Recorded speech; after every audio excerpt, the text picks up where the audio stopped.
Buenas tardes, buenas noches a quienes se van sumando. Como decíamos en la parte previa a empezar, me parece que a este invierno, por lo menos en estas latitudes, le empezamos a poner de nuevo un poco la calidez del CIDICSEF.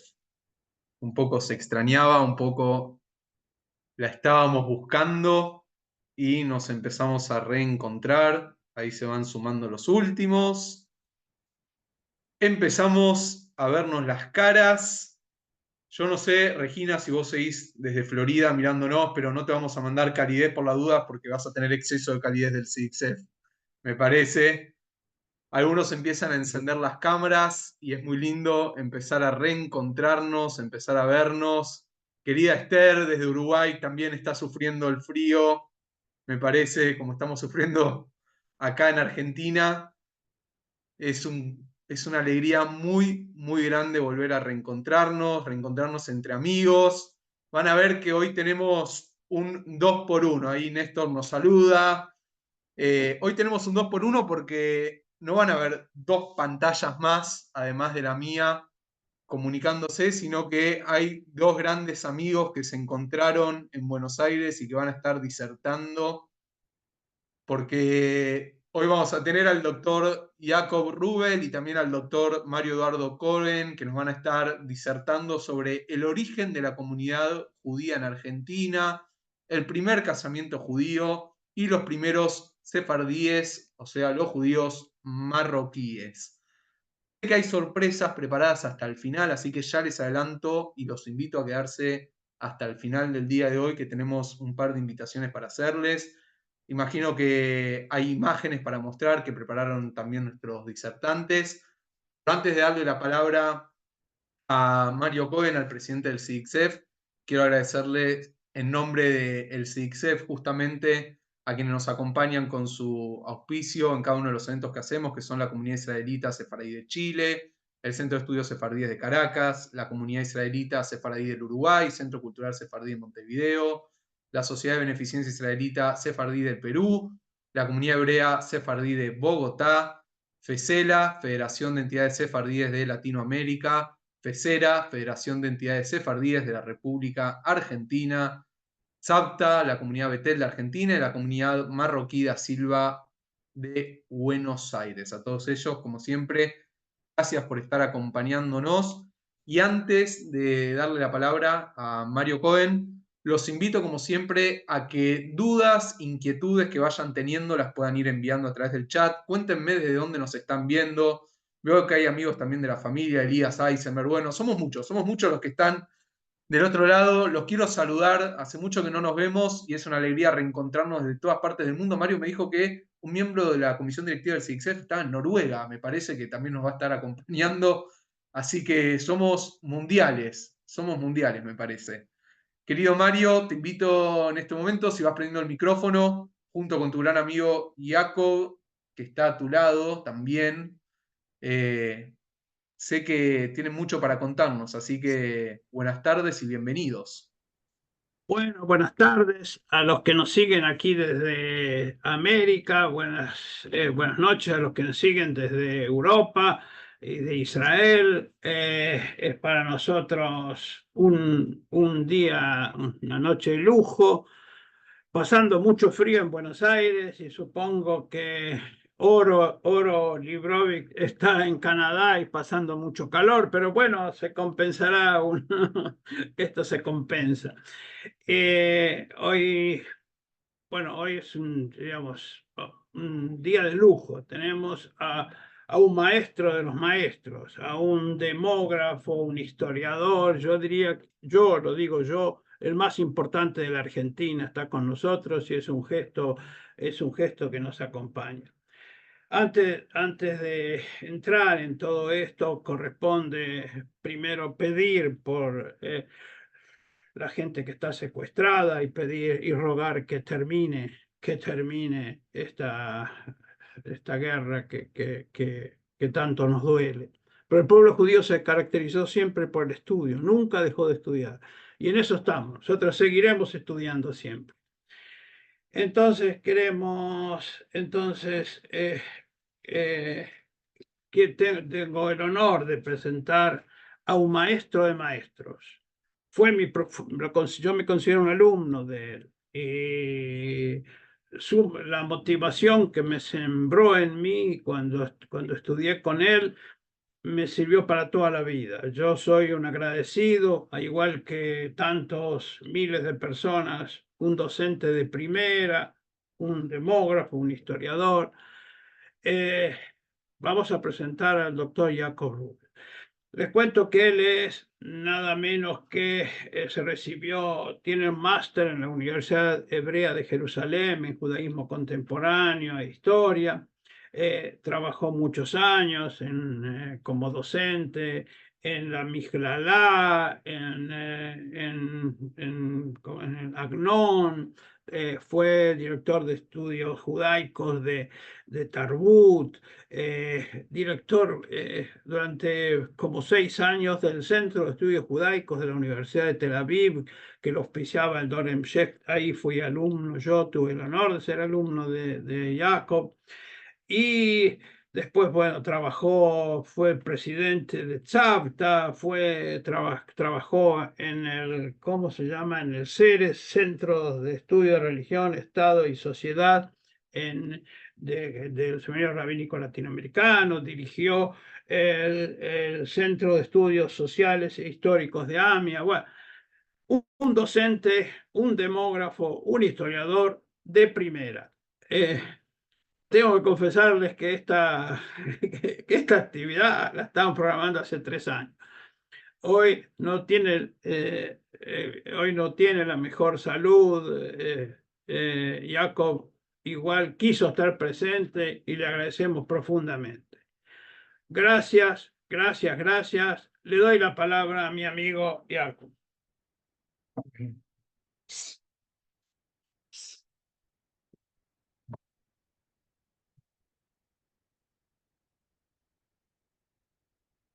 Buenas noches. En primer lugar, quiero agradecer a Mario Cohen por la invitación. Yo voy a tocar un tema que se refiere a los inicios de la comunidad judía en Argentina, y quiero empezar leyendo un documento y después voy a explicar de dónde es este documento. Y dice lo siguiente: Nos, los inquisidores contra la herética parvedad y apostasía en los reinos del Perú, os mandamos denunciar ante nos, si sabéis o habéis oído decir que algunas personas hayan guardado los sábados en observancia de la ley de Moisés, vistiéndose en ellos camisas limpias u otras ropas mejoradas, poniendo en la mesa manteles limpios y echado en las camas sábanas limpias por honra de dicho sábado, no haciendo lumbre ni otra cosa en él, guardándolo desde el viernes a la tarde. O que hayan ayunado el ayuno mayor que los judíos llaman del perdón, andando aquel día descalzos. O si rezasen oraciones de judíos y a la noche se demandasen perdón unos a otros, poniendo los padres a los hijos la mano sobre la cabeza sin santiguarlos. O si ayunasen el ayuno de la reina Esther u otros ayunos de judíos de entre semana, como el lunes o jueves, no comiendo en dichos días hasta la noche salida la estrella, o celebrasen la Pascua empezando por comer lechuga, apio u otras verduras. Fin del documento. Este documento es del año 1804 y se refiere a una procesión que se hizo en la ciudad de Corrientes, en la cual se leyó esta proclama. O sea que 1804 obviamente ya está muy cerca de 1810 y ahí va a empezar la historia que yo quiero contarles. Antes de hablar del primer casamiento, quisiera hacer referencia a una serie de hechos básicos que a mi modo de ver ayudaron a preparar la posibilidad de la presencia judía en la Argentina. Si mencioné este documento que está extraído de un libro de Toribio Medina, un historiador chileno, sobre el tema de la Inquisición, me parece importante empezar la crónica que quiero hacer con el año 1813, en el cual hubo una asamblea constituyente en la República Argentina, y ahí se decidió abolir toda posibilidad de que la Inquisición siga existiendo. 1813. De acá quiero pasar al año 1825, que no tiene una relación directa con los judíos o con la presencia de judíos, pero que de alguna manera preparó el terreno, como vamos a ver dentro de unos minutos, para la posibilidad de vida judía acá en la Argentina. Y me refiero a un acuerdo entre Gran Bretaña y las autoridades de acá, de Argentina, un acuerdo de libre comercio, en el cual una de las condiciones que pusieron los ingleses fue el de la libertad de cultos. Por eso, desde el año 1825, los ingleses pudieron gozar de esta posibilidad, tener iglesias, cementerios, escuelas, etc. El otro año que sigue ahora es 1853, el año en el que se proclamó, se decidió la Constitución Nacional. Y acá me parece interesante mencionar que cuando se discutió el artículo 14 de la Constitución Nacional, que hablaba de profesar libremente su culto, entonces hubo un debate muy interesante, me parece poco conocido, entre los sectores católicos que eran parte de esa asamblea constituyente y los sectores liberales. Y la discusión fue muy larga, pero finalmente se aprobó el artículo 14 tal como estaba previsto por los que propusieron este decreto. De 1853, ahora sí, paso a 1860. En 1860 se dio el primer casamiento judío, como lo llamaban ellos, el primer matrimonio judío en la Argentina. Ahora, una de las preguntas que hay que formularse, obviamente, ¿cómo se produjo este casamiento cuando todavía no existía un registro civil, que recién va a ser en el año 1888? El tema respondió a una necesidad de la pareja que se quería casar, de apellido Levi, porque ellos querían que ese casamiento tenga validez legal, porque así lo demandaban también las autoridades de Francia, que era el país al que ellos querían regresar. Entonces intervino un abogado, Miguel Navarro Viola, y hizo gestiones ante el presidente de la Suprema Corte de Justicia y consiguió una autorización legal para que este matrimonio pueda recibir y casarse, digamos, en forma legal, porque iban a volver a Francia. De este documento, este hecho, él después escribió un artículo en una revista que él dirigía junto con un colega en 1868, que lo llamó el primer matrimonio judío en la Argentina. Entonces ahora mi interés es leerles cómo termina él este artículo que escribió sobre el casamiento, y termina así. Me olvidé de agregar que él era un católico militante, ¿sí? Y este dato me parece que también tiene mucha importancia. Y él dice así, que el Dios de Abraham, de Isaac y de Jacob, en quien inmutablemente creo, bendiga con unión hecha en Buenos Aires, poniéndole a él por testigo y con arreglo a las leyes de Buenos Aires, sin lo cual ni aquí ni para Francia fuera unión legítima. Y que Isaac Levy y Elizabeth Levy recuerden que han sido el modelo del primer matrimonio hecho conforme a las leyes de Moisés y a las leyes de Buenos Aires, de esta tierra en la que es inviolable el derecho que todo hombre tiene para dar culto a Dios Todopoderoso según su conciencia. Miguel Navarro Viola. El último dato que quiero traer en esta cronología que estoy haciendo es del año 1881, cuando en Rusia se producen unos pogroms y hay una fuerte emigración de judíos de Rusia, especialmente a Estados Unidos.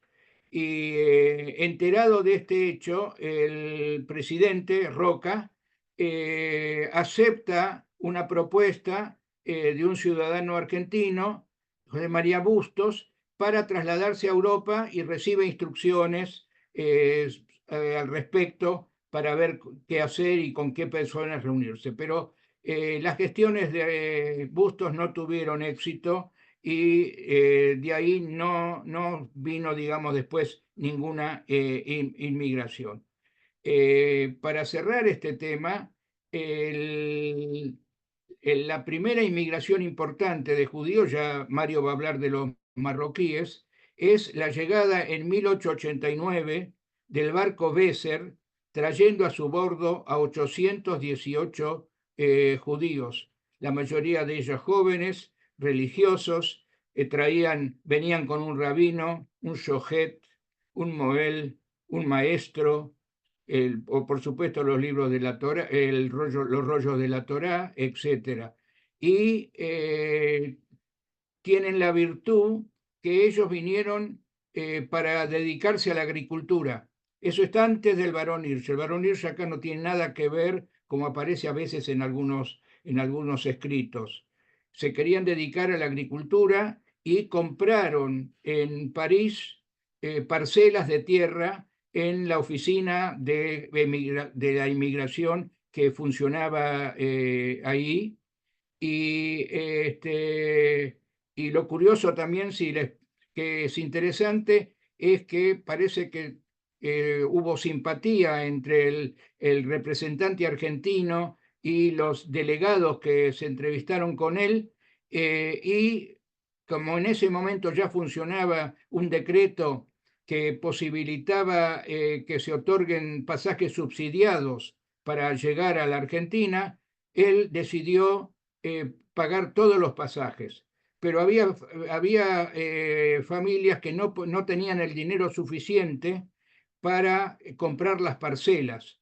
Entonces acá intervino un filántropo, no es el Barón Hirsch, pero muy dedicado a los temas judíos, que vivía en Berlín, Wilhelm Simmel, y él viajó a París y pagó los pasajes por los terrenos que todavía que estaban pendientes. Y de esa manera el grupo pudo llegar a Buenos Aires. Otra de las características de este grupo es que eran familias muy prolíficas y había muchos chicos y adolescentes. Para que tengan una idea, el número de chicos de 0 a 14 años era superior al de las otras edades. Y el último dato que quiero agregar es que en 1887 se realiza el primer censo municipal en la ciudad de Buenos Aires y se incluye una pregunta sobre la religión de los habitantes. Y de acuerdo a los datos que figuran, 366 judíos declararon ser israelitas, que era la palabra, digamos, que después también se va a utilizar en otros censos. De esta manera termina y se inicia una nueva etapa, y quería también aprovechar para decir que todo el periodo entre 1860 y 1889 está fue investigado por un investigador norteamericano, Bernard Amsel, y fue el primer doctorado sobre la historia de los judíos en Argentina, y lamentablemente está en inglés, pero se puede inclusive, creo, bajar de internet para los que puedan tener algún interés. Hasta acá llega mi intervención y después, si hay otra posibilidad, vamos a seguir hablando. Espectacular, espectacular. Ahí ya se prepara Mario, Bueno, que tiene también no, un par de muchas gracias, imágenes. Jacob. Estamos muy agradecidos sobre esta introducción general y ya estamos entonces, vamos entonces a hablar un poco sobre específicamente de la inmigración marroquí, que fue la primera dentro de las comunidades sefaradíes que tuvieron en la Argentina. Vamos a abrir entonces y entramos entonces en este PowerPoint para empezar a ver los detalles. En principio, entonces entramos. Es importante que siempre se habla que en América gobernar es poblar, decía Alberdi. Pero lo importante no es tanto eso, sino la opinión que tenía Alberdi sobre el tema de la religión. Alberdi decía concretamente, dice, la América española, reducida al catolicismo, con exclusión de otro culto, representa un solitario y silencioso convento de monjes. El dilema es fatal: o católica exclusivamente y despoblada, o poblada y próspera y totalmente y tolerante en materia de religión. Es decir, las ideas de Alberdi no solo es poblar la Argentina, sino aceptar el culto de otras religiones. Y eso es una parte importante.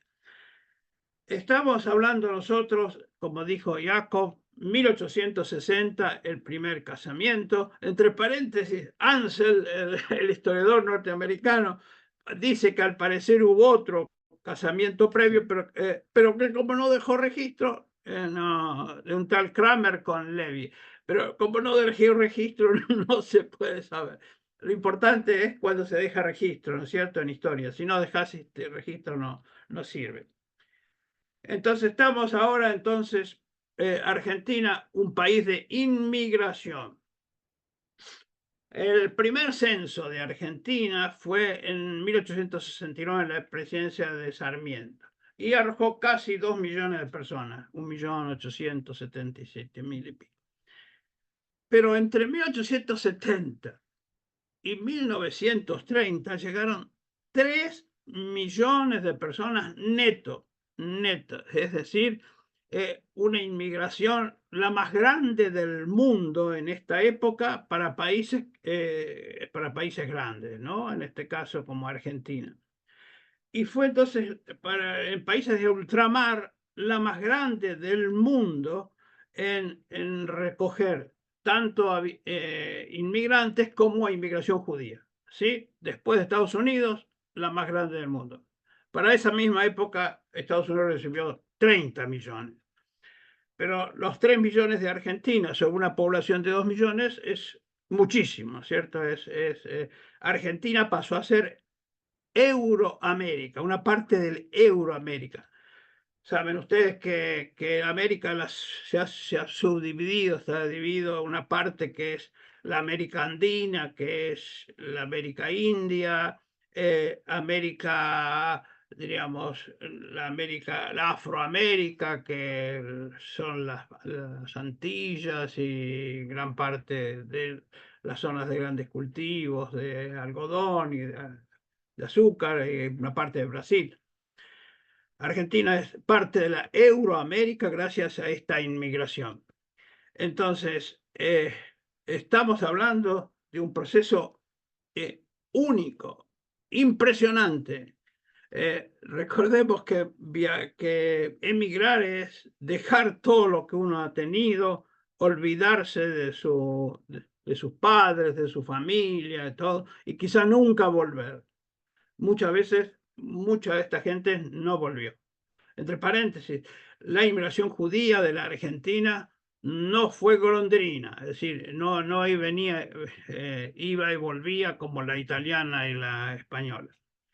Entonces, estamos en siglo XIX, época de un crecimiento espectacular de la población europea, época de la industrialización, época de revolución en los buques. Nosotros llamamos vapores a los buques, porque justamente en esta época se introduce la mecánica del vapor para poder mover, y dejan de existir los barcos de madera por los barcos de acero y de hierro, ¿no es cierto? Y el transporte se hace mucho más fácil. Ese es el contexto. En ese contexto hay que estudiar los efectos del rechazo, en este caso de Marruecos, el push effect, como dicen los ingleses. Es decir, había una miseria muy grande en Marruecos, la inestabilidad política, las guerras justamente en el año de 1860-62, guerra entre España y Marruecos. Se retira España, pero los musulmanes se sienten ofendidos por el apoyo que hicieron los judíos a los españoles. Y hay una transformación extraordinaria. En 1862 se crea en Tetuán nada menos que la Escuela de la Alianza Israelita Universal, y en 1864 en Tánger, y es una transformación. Estos jóvenes empiezan a estudiar, los jóvenes marroquíes empiezan a estudiar la cultura occidental y el francés también, y se sienten con mucha facilidad para emigrar.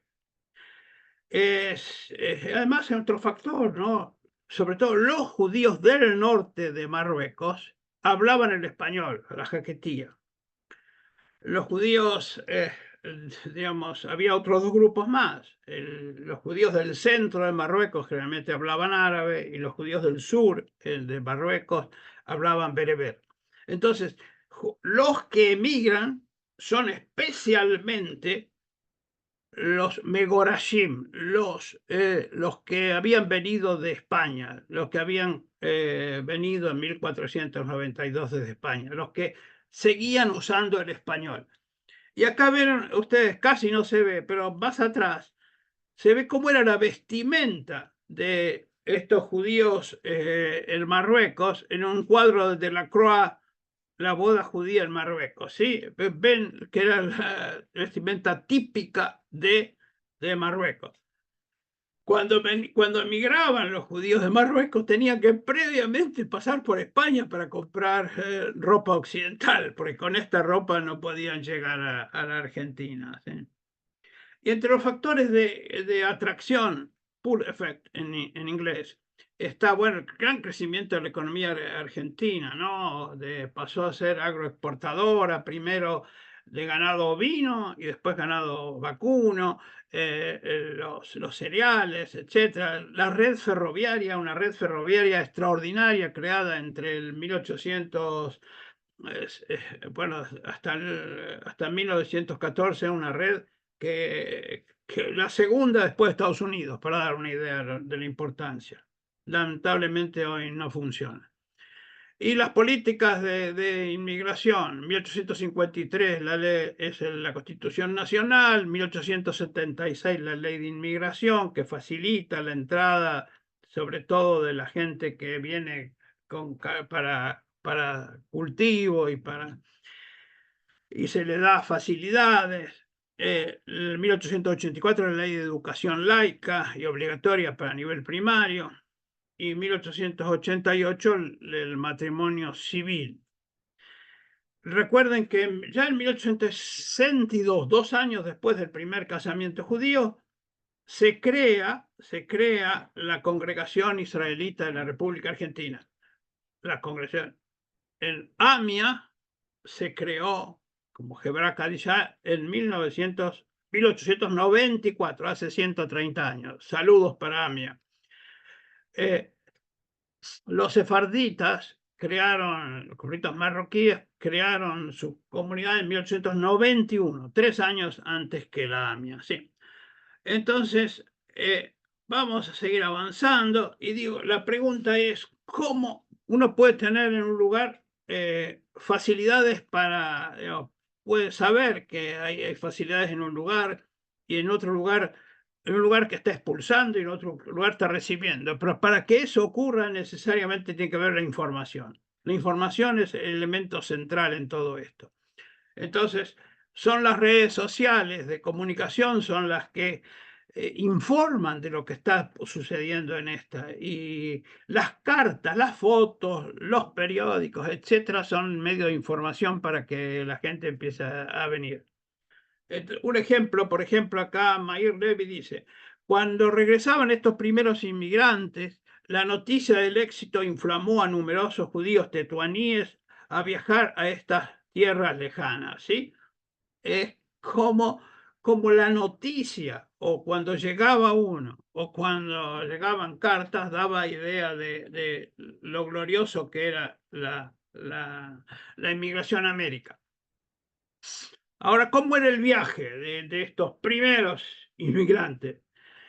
Esto dice un maestro, Meir Levy, también de la escuela de Tetuán, 1865. Dice que marchaban los judíos marroquíes a las Islas Canarias en veleros que no ofrecían garantía de seguridad, y allí se embarcaban en pequeños buques que invertían un mes o 2 meses en hacer la larga travesía del océano Atlántico. Hoy se puede hacer en 7 días, pero en aquella época, en que 2 meses más la inseguridad de todo esto, ¿no? Bueno, entonces vamos, antes de entrar en la inmigración judía en el marroquí, en la Argentina, es bueno recordar que hubo una inmigración previa a Brasil, al Amazonas, a la fiebre del caucho. Habría que ir un poco más atrás. Bueno, el látex que se extrae de un árbol especial, el Hevea brasilensis, los indios ya lo conocían desde siempre, pero ese látex es aguachento y se descompone inmediatamente. En 1839, Charles Goodyear, de casualidad, juntó azufre con este látex, lo dejó en una estufa, se olvidó, y cuando volvió encontró que ese látex se había vulcanizado, se había hecho duro y fácil para hacer neumáticos y otras cosas más. Eso trajo entonces la fiebre del caucho, una fiebre increíble. En el Amazonas se crearon desde Belén, Manaos, Iquitos en Perú. Iquitos es una ciudad que no tenía, hasta hoy no se puede ir en carretera, solo se puede ir en barcos desde el río. Por ejemplo, Iquitos en 1850 tenía 200 personas, en 1900 20.000. El crecimiento fue espectacular. Un comentarista de la escuela de la Alianza dice, era una ciudad fabulosa, con oro fluyendo a través de las calles. ¿Sí? Los judíos marroquíes que vivían ahí. Acá veo, todavía se encuentra la casa Cohen y compañía, ¿sí? En Iquitos. Generalmente eran comerciantes y durante meses iban con barcos en el Amazonas llevando ropas, comidas, etcétera, europeas, a los indios, y los indios les daban pieles, látex, etcétera. Recuerden que en Amazonas puede haber 37 grados promedio en el verano. Estamos hablando en condiciones extremas, ¿sí? Y como ejemplo es Manaos. Manaos llegó a tener el ejemplo más grande de la fiebre del gaucho. Llegó a tener un teatro de ópera, tranvías eléctricos cuando todavía no ni en Nueva York ni en Europa existían los tranvías eléctricos. Llegó a tener, bueno, autopistas, que hoy se llamaría autopistas, etcétera. Como curiosidad se dice que las mujeres no lavaban con las aguas del Amazonas la ropa, la mandaban ¿cómo es? A Europa a lavar, por ejemplo. O fumaban con billetes de $100 y le daban champán a los caballos. Bueno, en síntesis, todo esto terminó en 1812. Los ingleses robaron la planta del caucho y la plantaron en Malasia, y de alguna manera empezaron a competir con mucha eficiencia sobre América.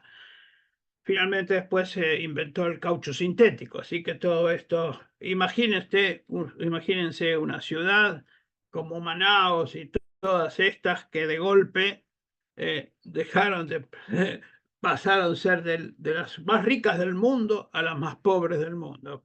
Bueno, esta es en este caso la sinagoga de Manaos en la actualidad. Todavía hay una pequeña comunidad, tanto en Belén, como en Manaos, como en Iquitos. Las otras ciudades ya han desaparecido, ¿sí? Vamos a seguir. Entonces, fue una curiosidad. En Manaos está la tumba del rabino Shalom Emanuel Muyal, que había fallecido en 1910. La curiosidad es que está dentro del cementerio cristiano, ¿no es cierto? Porque no había cementerio judío. Tenía una especie de casita dentro del. La curiosidad es que es venerado no solo por los judíos, sino también por los cristianos, ¿sí? Y este señor Muyal, un descendiente de Muyal, fue un directivo importante en Israel, y quiso llevar la tumba del rabino a Israel. La población no le autorizó, porque bueno, es una especie de santón que la gente continúe, bueno, que la gente le interesa que continúe ahí. Acá dice, por ejemplo, un historiador que la inmigración judía marroquí se adelantó por lo menos en 2 décadas a las siguientes migraciones que llegaron a América, ¿sí? Y bueno, entonces, ¿quiénes llena este grupo judío marroquí? Que hay que reconocer que es un grupo muy pequeño en número. Hacia el año 1905 eran apenas 1.400 personas o algo así. Después Jacob nos puede dar cifras más exactas de lo que pasaba en el censo de 1895. Fue el primer grupo de sefardíes a llegar a la Argentina. Fundaron la primera comunidad, como les dije, en 1891. Crearon el primer cementerio en Avellaneda, también antes del fin del siglo XIX. Y lo importante es que después de esto, en 1908, ahora estaba en el Imperio Otomano, 1908, la revolución de los jóvenes turcos obliga a todos los jóvenes a enrolarse en el ejército, en un ejército que estaba en continua guerra de 4 o 5 años Y entonces, una de las causas por las cuales los judíos del Imperio Otomano se empiezan a emigrar es esta, además de la miseria y además del hecho de que se abrió el canal de Suez y se acabó el comercio de la seda, etc. Entonces, llegan los judíos ya en el siglo XX, ya llegan los judíos de Turquía, el Imperio Otomano, de Siria, y tanto de Alepo como Damasco, y constituyen hoy las comunidades más importantes de la Argentina, estos tres grupos, especialmente los judíos sirios. Digo, lo interesante es que esta inmigración de los judíos marroquíes no fue solo a la capital. Sí, si bien en la capital estaban concentrados en los barrios de Montserrat, de lo que ahora es el centro,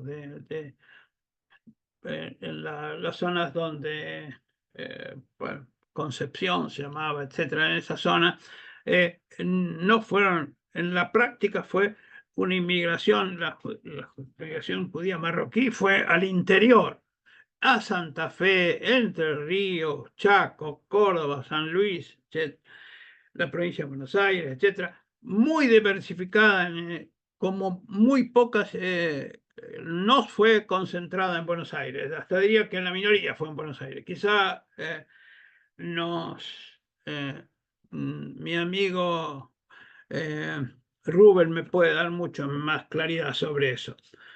Ahora voy a una historia familiar, si les permiten. Estoy ahora, mi propio abuelo, Mocluf Mariano Cohen, llegó a Leones, provincia de Córdoba, en 1896, proveniente de Tánger, ¿sí? Ese es mi abuelo. Estaba casado con Sara Vergel, mi abuela, y ya tenía una hija, Cecilia. La familia de Cecilia vive actualmente en Córdoba. Lo interesante es que su cuñado, Mauricio Vergel, que era un comerciante exitoso en Córdoba, le puso al frente de una sucursal en Leones. Mi abuelo no se adaptó, él era un maestro, no era comerciante, bueno, pero igual siguió viviendo en Leones hasta, bueno, hasta su muerte. Me tocó a mí, cuando era muy chico, ocupar con mis padres la venta de la casa de mis abuelos. ¿Sí? Ahí nacieron, en Leones, nació mi padre Jaime en 1899 y mis tíos José en 1897 y mi tía Mercedes 1901. Es un ejemplo de lo que acabamos de decir, que esta inmigración marroquí se asentó en las provincias, ¿sí? En este caso en Leones, provincia de Córdoba. Quizás el único lugar, el único judío en Leones. En Villa María había más. Cuando yo estaba por allí era el turco. La gente es así me calificaba. Bueno, y una cosa interesante es que en la provincia de Santa Fe, congregada en 1914, el mayor número de judíos marroquíes. El mayor número los tuvo en la provincia de Santa Fe y casi todos habían sido alumnos de la Alianza Israelita Universal que hemos hablado. Acá en este caso el cementerio judío de Vera, nuestro compañero Aserrad, fallecido, hizo grandes trabajos sobre la comunidad judía de Vera y comentó que hasta llegó a haber 200 familias en algún momento dado. Hoy casi todos los judíos del interior de estas ciudades chiquitas, casi no hay judíos. Están concentrados en las grandes ciudades. Córdoba, Rosario, Buenos Aires, etc. Un tercer grupo de judíos marroquíes fueron los que vinieron a las colonias. Hubo 20 colonias que tuvieron maestros de la Alianza Israelita Universal y fueron contratados por ellos. Y bueno, la ventaja es que sabían español y eran judíos, pero las crónicas dicen que se llevaban muy mal con el resto de la población. Ahora, ya estamos terminando, ¿cómo reconocían a los judíos marroquíes que llegaban al puerto? ¿Cómo saber? ¿Cómo saber? Llegaban miles de personas al puerto, en promedio varios miles a veces en un año, varios miles de personas. Entonces, acá hay una crónica de Jacques Obadia, justamente un compañero nuestro de CIDICSEF, dice cómo hacían para reconocer. ¿Cómo hacían para reconocerlo? No había fotografía, o la fotografía era muy modesta, no había WhatsApp, no había, Internet no existía. Voy al texto. Ante el conocimiento de la llegada de barcos que podrían traer personas de Marruecos, alguno de sus integrantes se arrimaba al puerto para contactar con aquellos pasajeros que provenían de Marruecos. Para conocerlos, paseaban entre todos los que estaban desembarcando y decían 2 o 3 palabras en jaquetía, idioma que solo conocían los judíos marroquíes. Cuando escuchaban respuesta, determinaba que eran judíos procedentes de Marruecos y se les acercaba para orientarlos en este nuevo país. Qué método, ¿no? Método de decir palabras que solamente las puede entender. Los marroquíes también llegaron a ser la primera sinagoga sefaradí de Buenos Aires, que es la del edificio de la calle Piedras, que todavía está en vigencia y que les sugiero visitarlo, que es hermosísimo, del año 1919. Es el primer edificio sinagogal sefaradí de Buenos Aires. Y para terminar, estamos hablando del siglo XIX, o sea, la primera inmigración, pero en 1925, Albert Einstein, la única sinagoga que visita en toda su visita, justamente un día antes de regresar para Europa, es la sinagoga de la comunidad marroquí, ¿sí? Y aquí se lo ve a Einstein con el acta donde él firmó. Lo interesante es que gracias a ese encuentro, después publiqué un artículo en que en ese encuentro la prédica sionista de Albert Einstein generó un entusiasmo en la gente que el día siguiente de la reunión con Einstein se creó un centro sionista sefaradí con muchos de los que habían estado en ese momento. Bueno, amigos, dejamos para las preguntas y para los comentarios y le pregunto a mi amigo Jacob Rubel si quieres algún comentario sobre el censo de 1895. Entre paréntesis, fue Jacob Rubel el que me consiguió los datos de mi tío abuelo, Mauricio Vergel, que vivía en Córdoba y que aparece en los censos de Córdoba, de su esposa, sus hijos, etcétera, cosa que conmocionó a mi familia, gracias a Jacob. ¿Querés hablar algo del Congreso? Si hay preguntas, yo después tengo también algunos comentarios para hacer. Bueno, entonces estamos abiertos a preguntas, comentarios, etcétera, y mientras recordamos, hacemos una publicidad, mientras que les recordamos que el lunes a las 19, se hace una especie de homenaje a Ricardo Alac en Bet Hillel, que queda en la calle Arauz 2854, que lo está organizado por SAFTA, por Nueva Sion, por Bet Hillel y el CIDICSEF. Recordemos que Ricardo Alac es un dramaturgo de primera línea que escribió varios textos de temática judía. Recuerdo, por ejemplo, el teatro en 1992, Mil años un día, que estuvo en el Teatro San Martín durante 6 meses. Imagine usted los miles de personas que vieron esa obra. Bueno, entonces el lunes 19 horas los esperamos en Bet Hillel. Pero ahora estamos a disposición para escuchar preguntas, comentarios. Gracias, Ilan. Mario, querido, si querés, puedes dejar de compartir la pantalla para que veas un poco la cantidad de aplausos y de sonrisas que hay del otro lado de la pantalla y empiezan a llegar de todos lados. Y los aprovecho que los tengo a los dos juntos y que estamos muy bien de tiempo. Estamos muy bien de tiempo. Si te parece, vamos a hacer un mix entre preguntas o comentarios que me llegaron por acá en el chat y veo que hay gente con la mano levantada. Si se comprometen, si nos comprometemos entre todos a que la pregunta sea pregunta y no un comentario de vida entero, yo abro el micrófono a los que vayan levantando la mano para que hagan un ping-pong de preguntas ahí con Mario y con Jacob. Simplemente una de las preguntas que me llegaron aquí por el chat es si se puede volver a nombrar el libro sobre los judíos argentinos, que estuvo hablando Jacob al principio.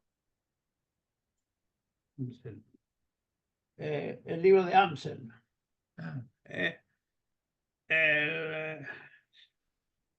Si querés, Mario, comentarlo. Está en inglés y se lo puede encontrar en el Seminario Rabínico Latinoamericano. Amsel es el autor y es una tesis doctoral de él de hace ya como 20 años, ¿no? 20, No, en el 60. hace como 60 años. Pero bueno, está a disposición. Ansel, como se los pronuncio. A-N-S-E-L. Sí. Perfecto, bien. Empezamos entonces con las preguntas de la gente. Yo voy a ir pidiéndole que se vayan activando el micrófono. En este caso a Néstor Guibre, que está ahí con la mano levantada, que fue el primero. Si puede activarse el micrófono para hacer una pregunta. Bienvenido, Néstor. Buenas tardes. Bueno, buenas tardes. Bueno, muchas gracias a todos.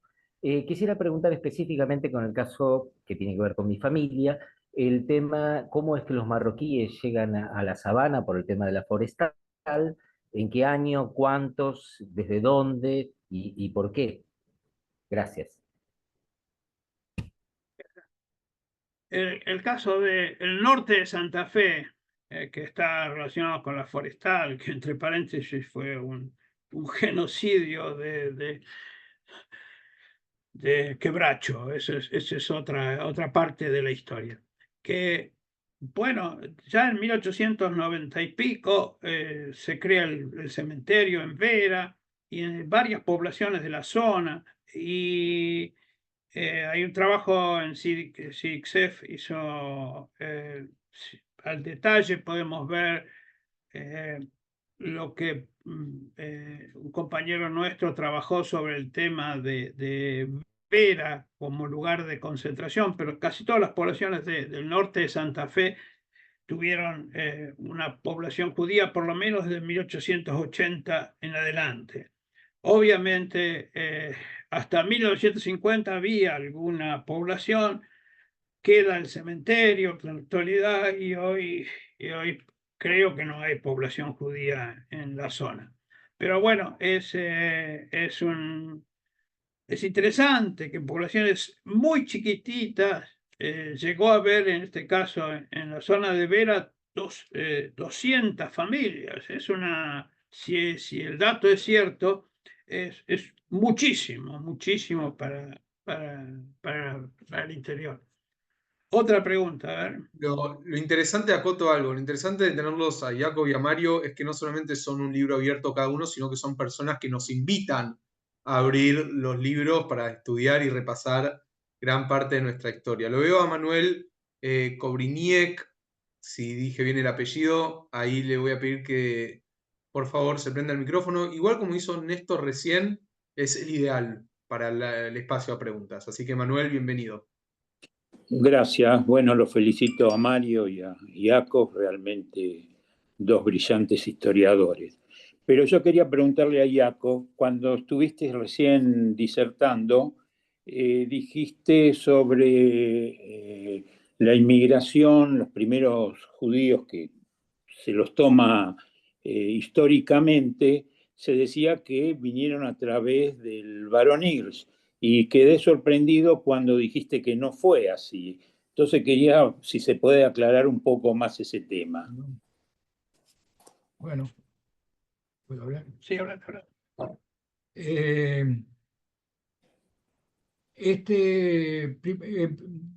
Por supuesto que lo puedo aclarar.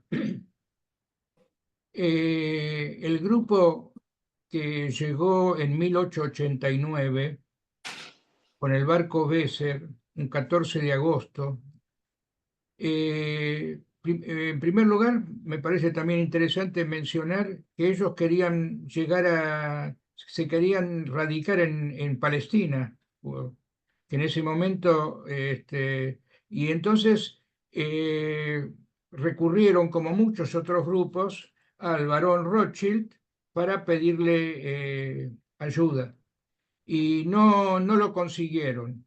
Entonces se encontraron incidentalmente con un judío de Rusia que vivía en París, y él le contaron lo que le había pasado, y él les sugirió que se dirijan a la embajada, a la embajada argentina para averiguar, o a mejor dicho, a la oficina que se dedicaba específicamente al tema migratorio.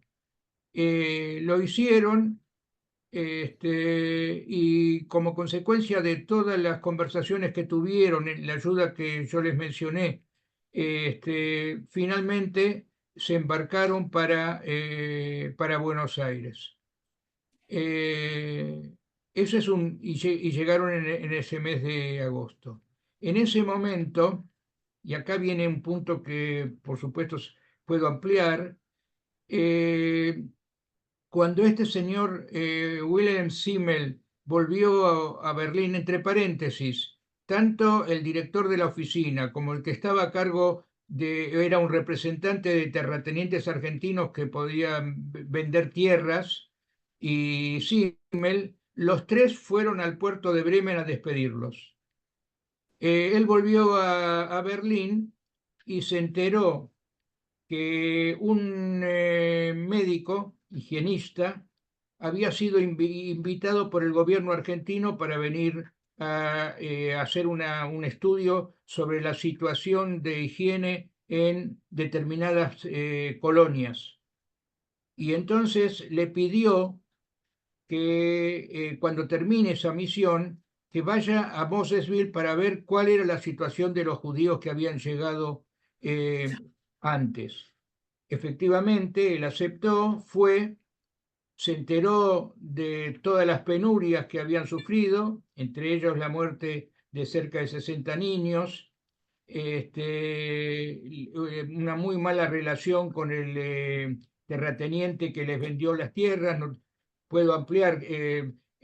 Cuando ellos llegaron, tenían los boletos, digamos, para radicarse en la provincia de Buenos Aires, pero el dueño de las tierras rechazó esa posibilidad, y entonces se quedaron imposibilitados de radicarse.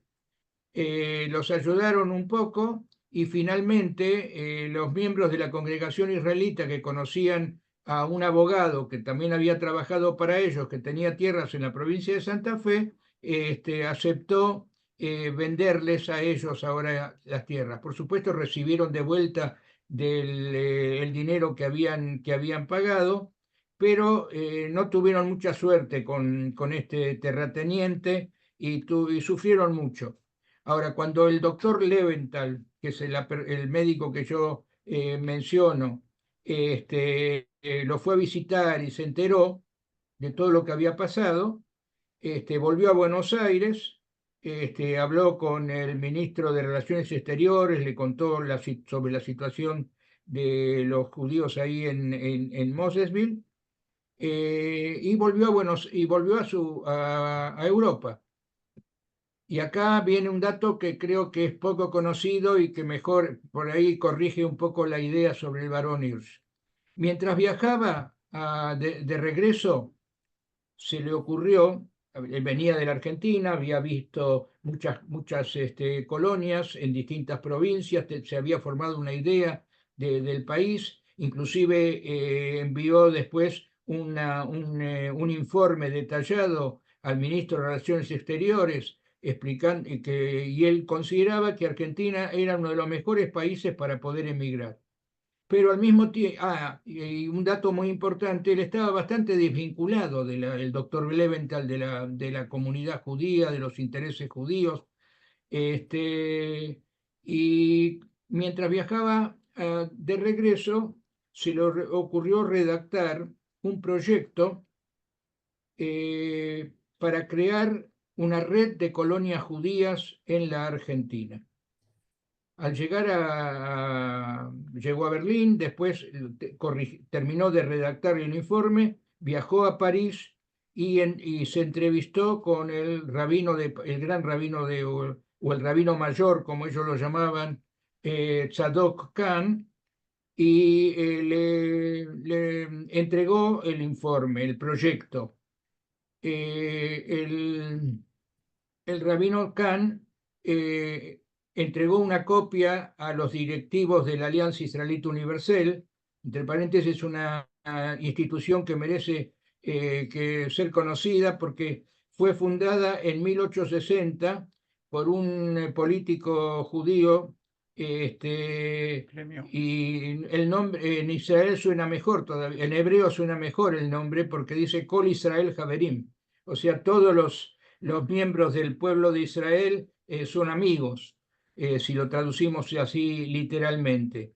Que hizo una tarea muy importante para, eso Mario también lo mencionó, para creando escuelas en distintos lugares, incluido en lo que en ese momento estaba bajo el Imperio Turco, en Palestina, y él hizo una copia, lo entregó a estos miembros de la Alianza, y los miembros de la Alianza lo estudiaron y le enviaron una copia al barón Hirsch, con una recomendación que no valía la pena pensar en la creación de una red de colonias judías en la Argentina. Con esto lo que quiero significar es que, si se puede decir así, el padre de la idea de crear la red de colonias judías es de este doctor Willem Leventhal, que entre paréntesis el barón Hirsch después se reunió con él y finalmente decidió la creación de la ICA, la Jewish Colonization Association, y previamente envió al doctor Leventhal ya como su representante a Buenos Aires. Con otras dos personas.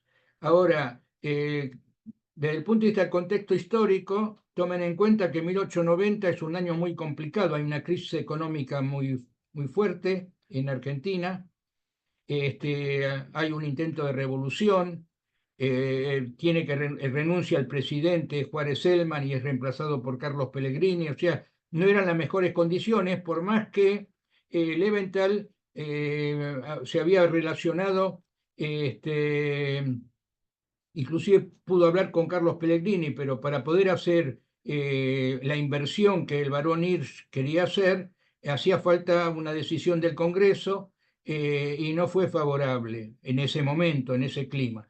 De todas maneras, él volvió a Berlín, volvió a entrevistarse con el barón Hirsch y finalmente, en septiembre de 1891, el barón Hirsch decide fundar la ICA. Como dato curioso, cuando los dos periódicos más importantes en Rusia se enteran, los directores se enteran, no lo pueden creer, creen que es imposible que el barón Hirsch, en lugar de invertir ese dinero que recién había comenzado, entre paréntesis, la colonización judía, la primera aliá, lo que se llama el primer grupo o los primeros grupos migratorios que iban a Israel, probablemente no quiso competir, porque entre paréntesis, las colonias judías en Eretz Israel al principio tenían muchos problemas económicos. Y fue el barón Rothschild el que envió representantes, ayudó a desarrollar por primera vez la industria vitivinícola en Palestina, y el barón Hirsch entonces siguió con su camino y su proyecto utópico, totalmente utópico, porque lo que él quería hacer no era filantropía en el sentido clásico de la palabra, de dar el dinero y bueno, nada más. Lo que él quería era productivizar a los judíos y darles la posibilidad de que se puedan desarrollar también económicamente. Entonces, obviamente, generó una serie de condiciones para que los judíos en algún momento se puedan independizar y recibir, digamos, ya los títulos de propiedad propios. Este tema es muy complicado porque uno de los problemas que creo que no previó el barón Hirsch es la designación de administradores en cada una de las colonias, por lo general no judíos, muchos de ellos, que no tenían una empatía adecuada para entender los requerimientos o las necesidades de los judíos provenientes de Rusia. De todas maneras, se crearon colonias en Entre Ríos.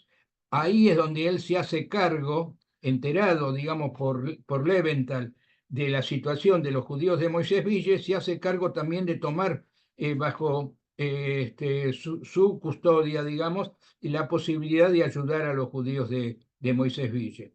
Esa es un poco la historia para clarificar cómo aparece, pero acá viene el punto que a mi modo de ver más importante. La aparición del barón Hirsch y el proyecto que él tuvo colocó a la Argentina en el mapa de la dispersión judía.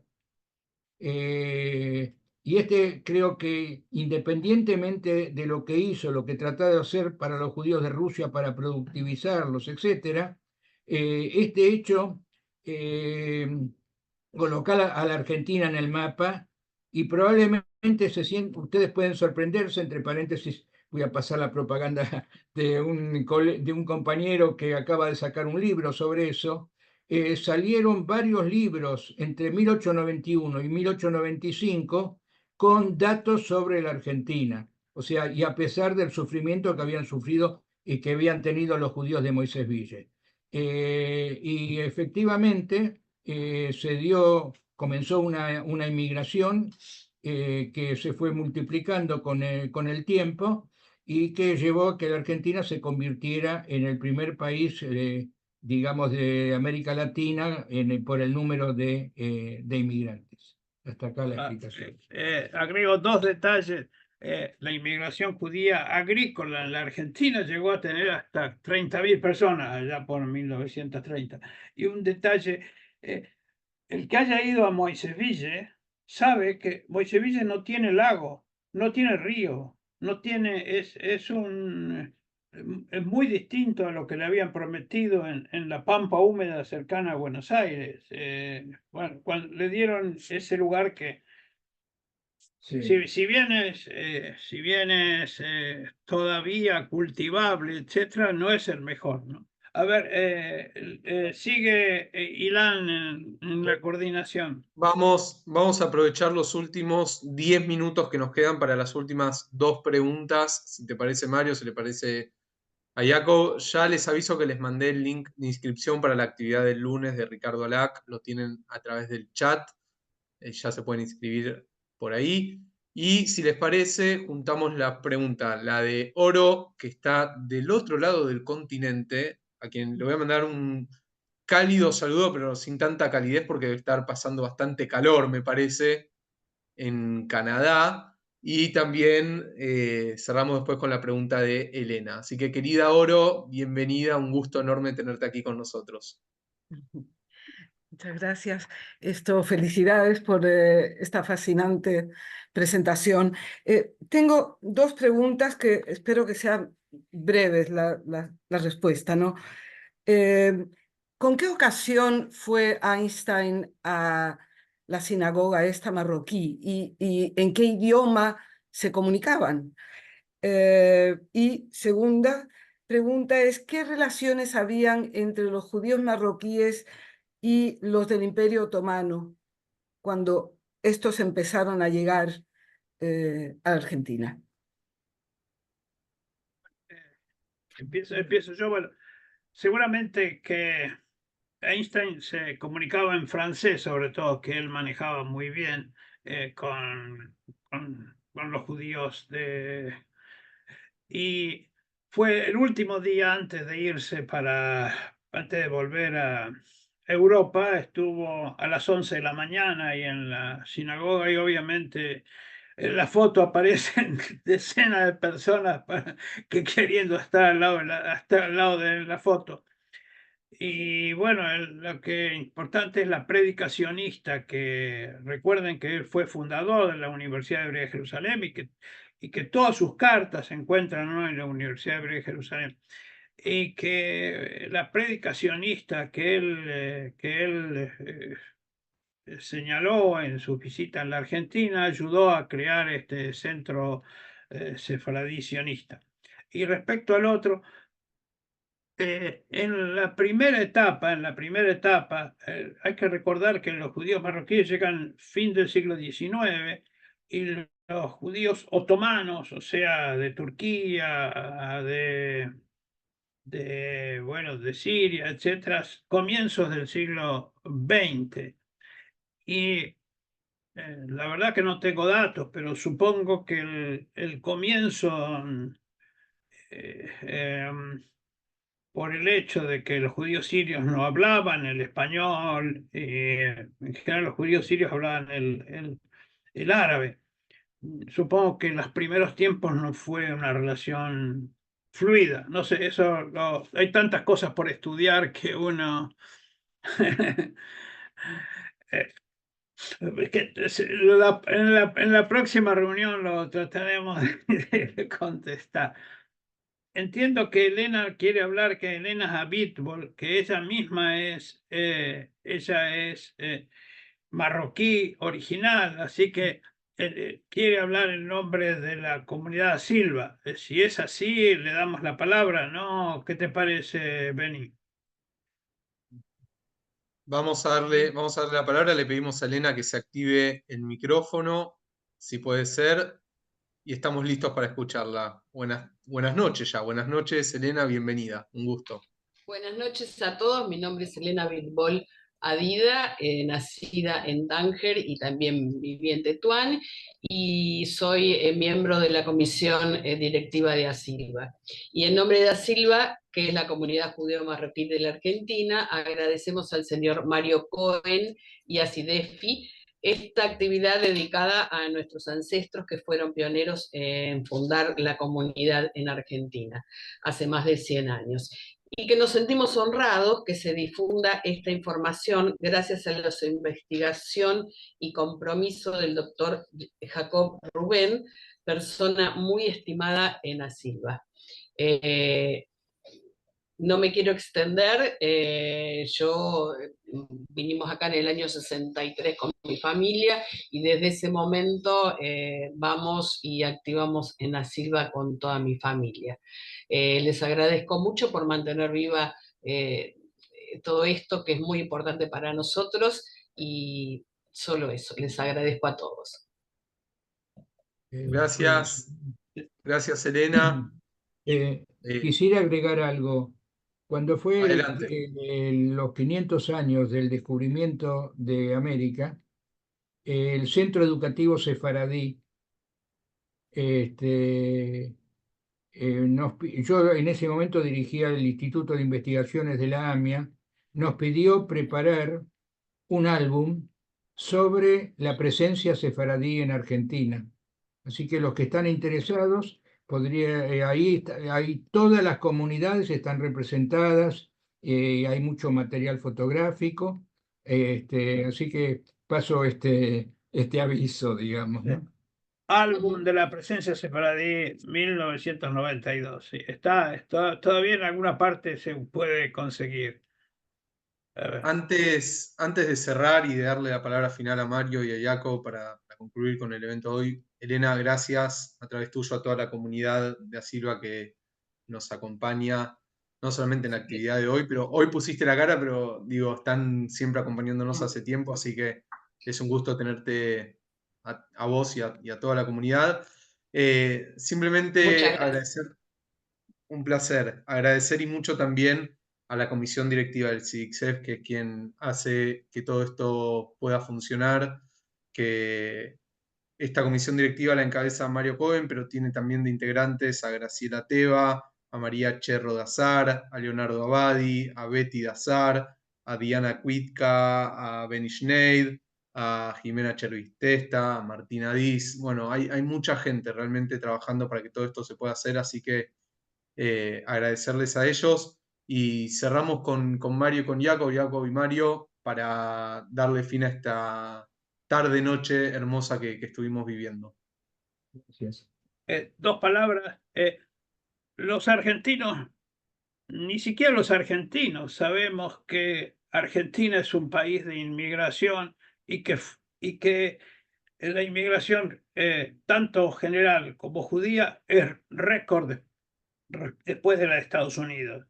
Es decir, Argentina es la inmigración. Argentina es parte importantísima de la conformación de la Argentina, es la etapa de la inmigración. No hay, no hay otro país en América Latina que tenga, como decía Borges, los argentinos somos europeos en el exilio. Algo de eso hay.